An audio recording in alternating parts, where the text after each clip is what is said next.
Hey guys, welcome back to the last section in chapter 14. So we're going to continue on this qualitative path um, through our collision model. And today we're finally going to talk about this structure orientation piece. Okay. So how does the structure orientation of the molecules affect the rate of the reaction? Okay. So remember that in the collision model, a couple of things have to happen. So first, our particles have to collide, right? So if they don't collide, they're not going to react. The second thing we know is that the correct particles have to collide.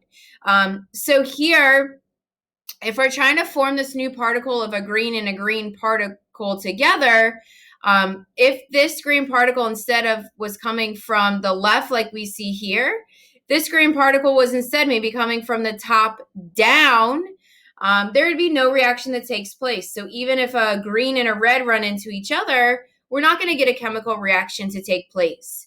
So not only does this have to collide, but also has to collide with the other green molecule in order for this reaction to take place.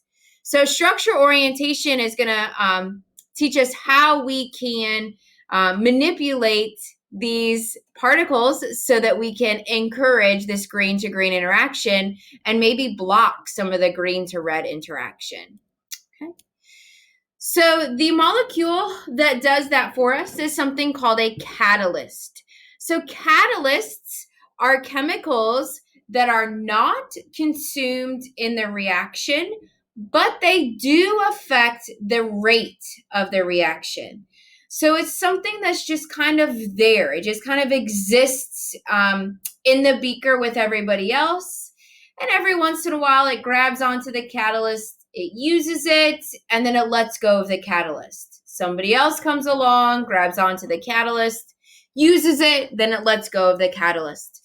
So they're not consumed in the reaction. They're actually recycled a little bit, but it certainly affects the rate of the reaction. So before we dive into examples, I just want to look at how we can identify a catalyst, what it would look like if we're looking at a series of chemical reactions. So the original path, the equation that we're interested in here is O3 reacting with one oxygen atom to produce two molecules of oxygen gas. So this is a much more stable version of oxygen. O3, is something that breaks down our ozone, right? So O3 is no good. We want O2. Okay.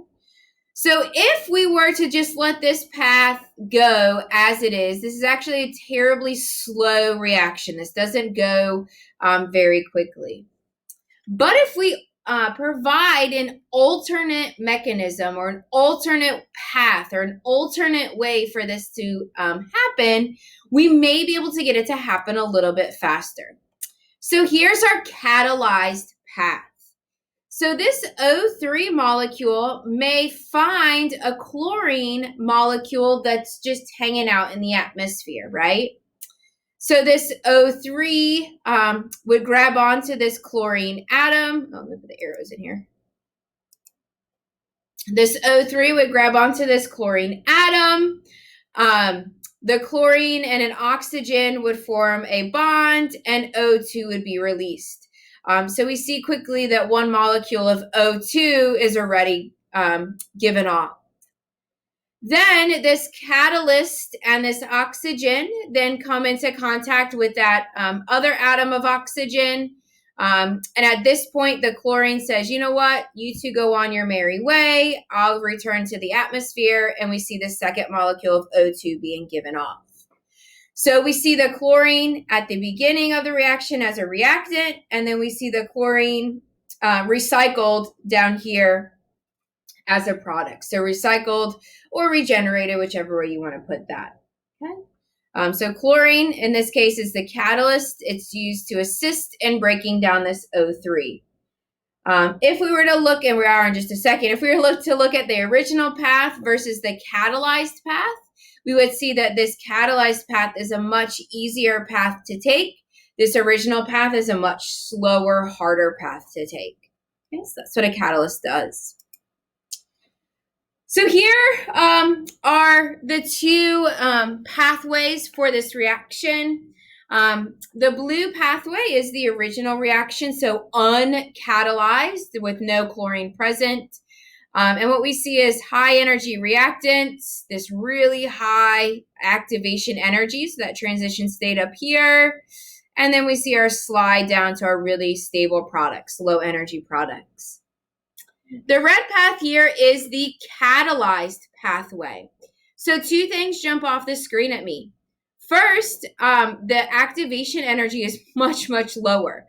So the blue is one big tall mountain. Here we have two little hills to go over, okay? So that's the first thing is the activation energy has been dramatically lowered.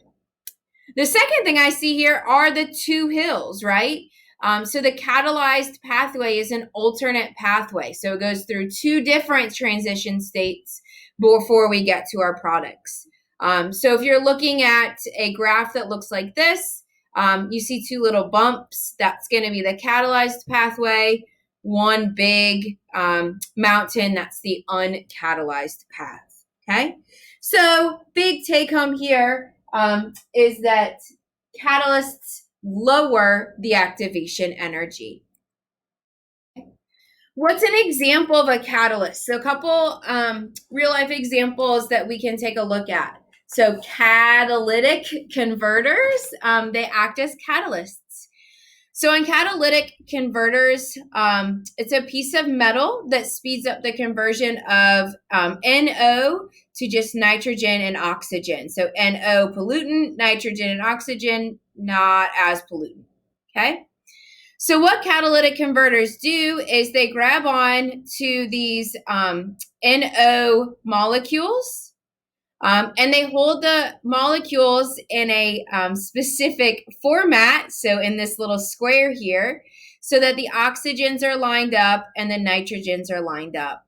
So when it holds these molecules in this specific format, this nitrogen goes, oh, look, another one. And this oxygen goes, oh, look, another one. I'd rather interact with myself than with this nitrogen. I'd rather interact with myself than this oxygen.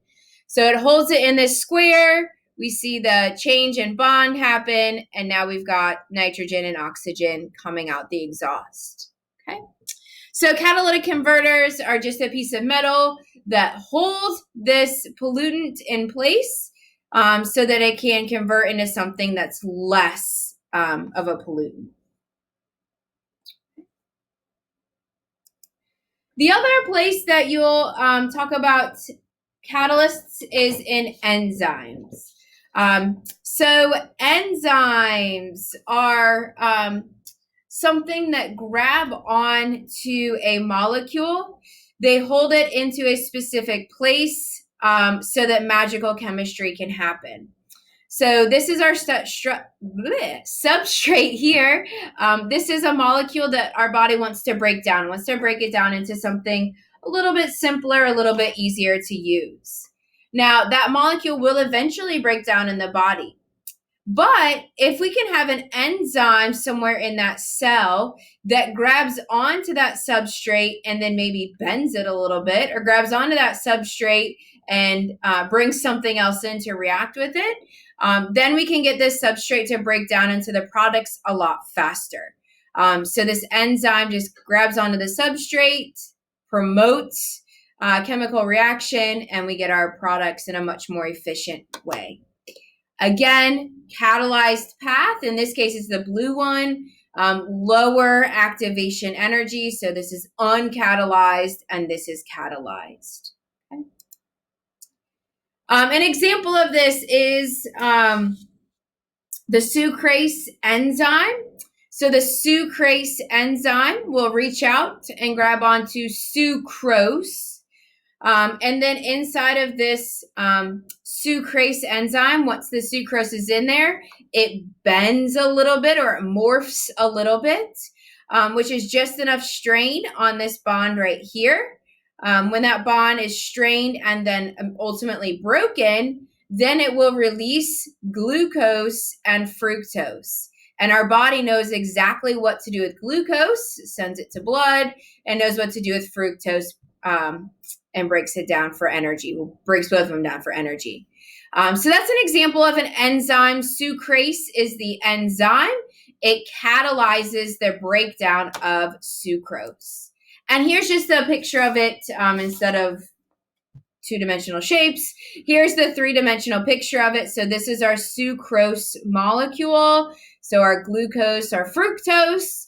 This is the bond that we need to break. And so it fits right into this sucrase enzyme.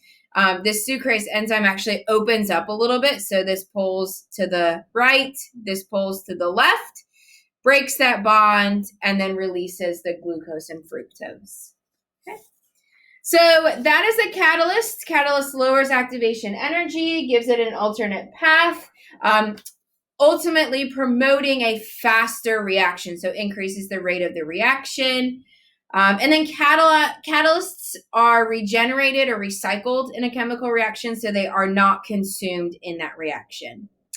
That's it for chapter 14. I hope you guys found this helpful.